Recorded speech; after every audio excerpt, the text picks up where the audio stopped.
big. This is actually quite big. Yeah, unfortunately, not been able to play this because it's not in the build. I have like very limited thoughts on it, but Well, I've not played this since Legion, so you probably have more than me. I played it in 9.2 for a while. But first lately, basically, the class change stuff has been coming in real quick. They've activated. Yeah, full on just woke up and just chose violence towards priest and druid existence. Well, I guess like now that they have everything actually up, now they just get time for iteration, I suppose. But yeah, this is a pretty massive change, actually. Again, following the tradition of Boomkins. 2 weeks. Yeah, until this is actually in. Shit. Some of it's in next week. Yeah, the rest next week. Boomkins haven't been changed for an expansion. Shit, we need to change that quick. Yep. Fucking warlords Boomkin. Let's dive in. Right.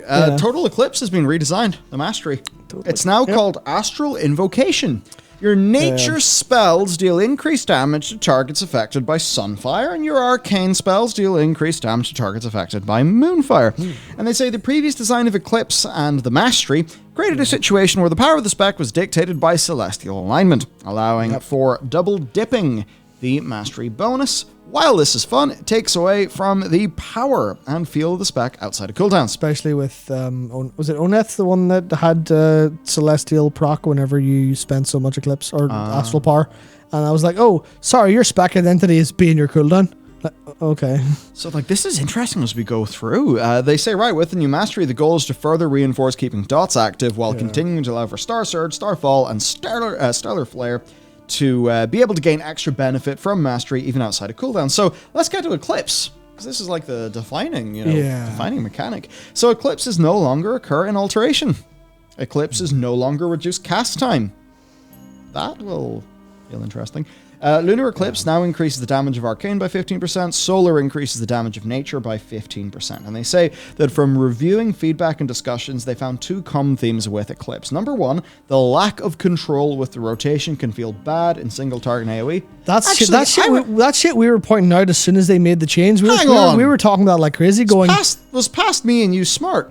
According to the fact that they've now changed this, assuming this is correct, yes. But it was yay, validation. Yeah, but it was obvious the whole time. It was sorry, you're locked into this, and the argument for it rotating remains the same here. Oh, this is literally our feedback. Yeah, it is. Look at this next point. Yeah. Having to cast 2 unempowered Wraths or Starfires to enter an Eclipse, combined with the weaker base power and Starfire's long cast time, is underwhelming. Yeah. Oh, shit, we said this in Shadowlands Alpha. Yeah, this is... Here's being changed now. Yeah. Huh. What a surprise. Neat. Who'd have thought? Hey, class teams, like, we're like, we have awoken. They're back. For Druid specifically, it does feel like someone woke up and went, oh, shit, yeah, that's actually makes them... Had so many problems for so long, and now they're just bam, and they're fix them. Still not completely fixed, but I fired together a build because I plan on doing a full 60 to 70 run through. As Feral to get a feel for it, because I actually genuinely want to play Feral.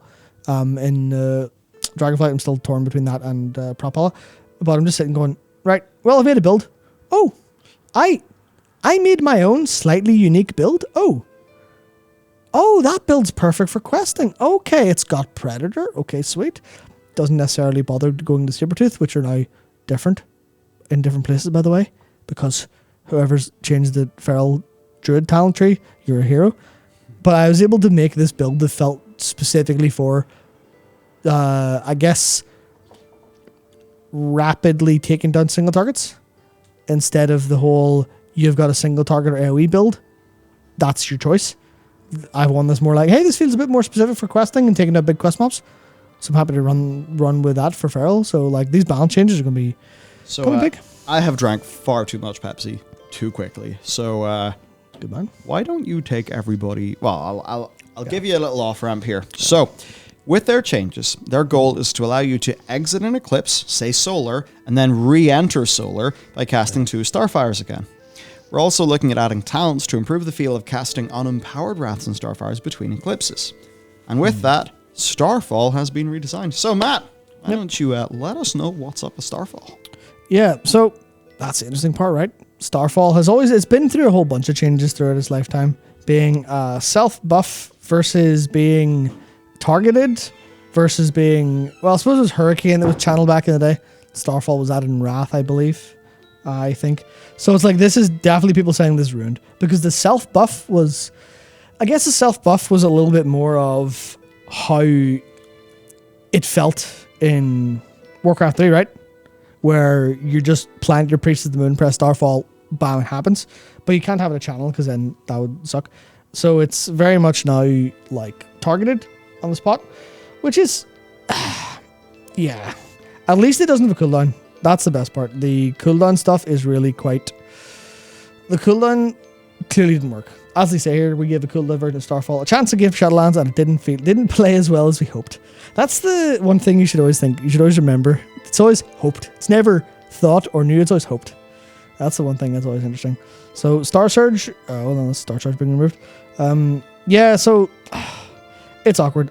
Can you stack Starfalls again? I think that's the problem, right? That's the problem they've always had, where when it costs your actual, like, astral power to use Starfall, then you'd want to stack it. But it never made sense to players, like UI-wise or UX-wise or in any capacity, like, if it was just, does it stack? Does it refresh? And that was one of the problems people, I guess, never knew. So they're like, fuck it, target. Maybe they didn't have a way to do that properly, so they made a target. And I even find the same thing with Earthquake. When you overlap Earthquakes, it's hard to know if it does extra damage. It does, obviously, but it's hard to know if it does. So that's the idea of, hey, Starfall, now it's just Rain of Fire. It's just Earthquake. It's a little bit boring, so I hope there'll be something in the actual, I hope there's something in the talents that make it feel better. But to move on, then, of course, there is, on the Legion tooltip, said Starfall stacked. Yeah, it said in the tooltip, but it's never felt like reasonable. I don't know.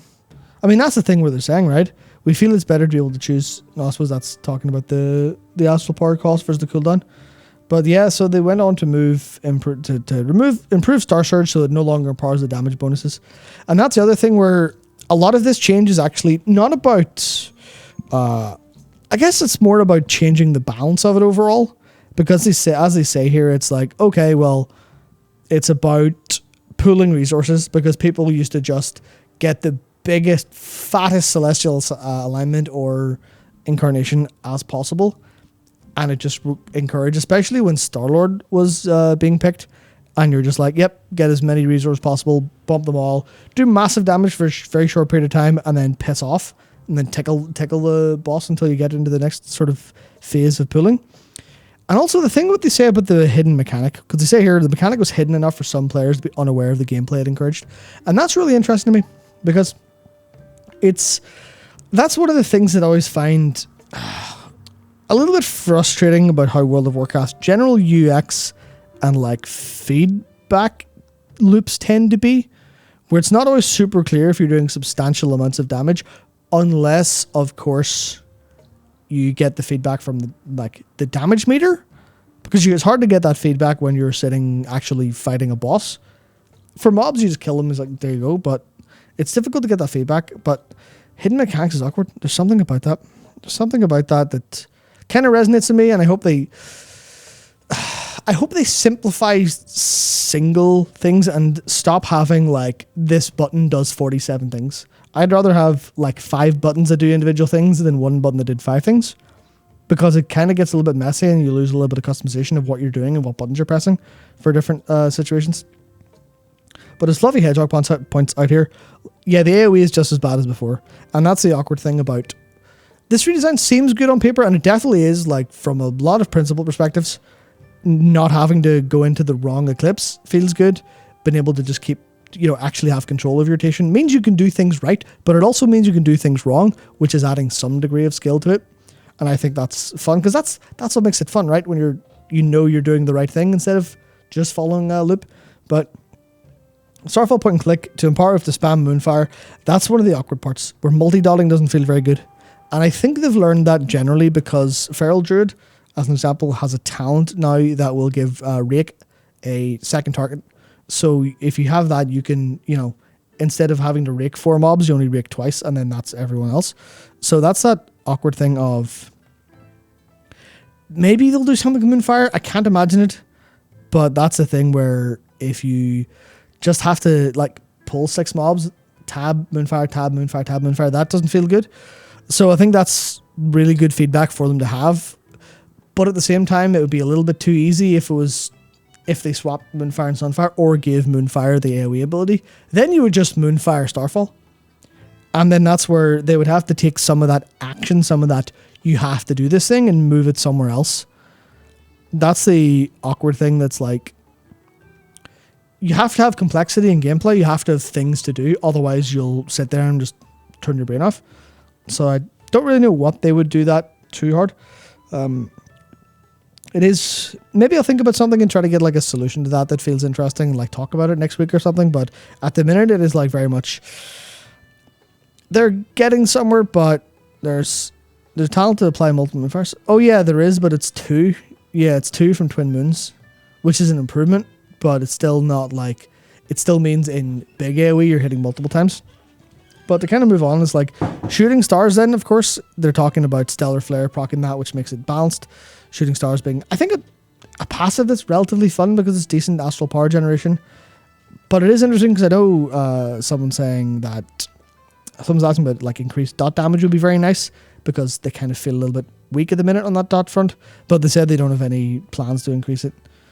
So it's just dots to be noticeable in AoE. But then Stellar Flare, you're basically just becoming a Destro Lock in that way, where you're just going, I'm just going to press my Rain of Fire or my Starfall just on this thing. And then that's kind of the same with Elisham, where it's kind of homogenizing that AoE gameplay in a way, which is a little bit boring, but again, like this is step 1 of their process of fixing it. And the Eclipse changes are, they do simplify things a little bit for single target, where you will just be like, oh, now you stay in the one Eclipse and do the one thing over and over again, which is going to be a little bit frustrating as opposed to having that rhythm of change, that 1-2 rhythm.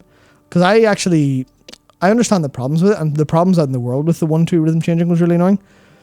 Especially when you're like, oh yeah, sorry, I have to cast a Starfire on a single mob. Great, excellent, what a fucking great experience, Blizzard. But whenever I got to do like boss fights and stuff, then the rhythm kind of worked. So it is a little bit awkward. I don't really know what they could do without playing it and seeing the final version of the talents. Because a lot of the talents will influence this, I think. They just maybe haven't talked about them or finalized them. But it's a good direction. It's a good start. It's a good change. Yeah, totally. And they've said that this is only the beginning, and their goal is to just post some of the larger, more systemic shit just to see what people think. So, an evolving thing. I mean, this is definitely all happening. We've been close to the wire, right? Yeah. It's okay, pre-patch. No, well, that's the okay thing, right?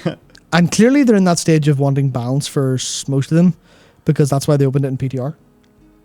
So people can go do stuff and say what they feel like, and they'll get the data from that as well. So I'm wondering, it's just like, because pre-patch will be good for that, and then they can have it fixed for Dragonflight's like raid at launch, especially if they delay the raid, or if they don't delay the raid, whatever they choose to do. But I hope it's fine. It should be fine. Yeah, should be fine. And even if it's not, will it work out Sakuso game anyway? The shit balance makes it fun.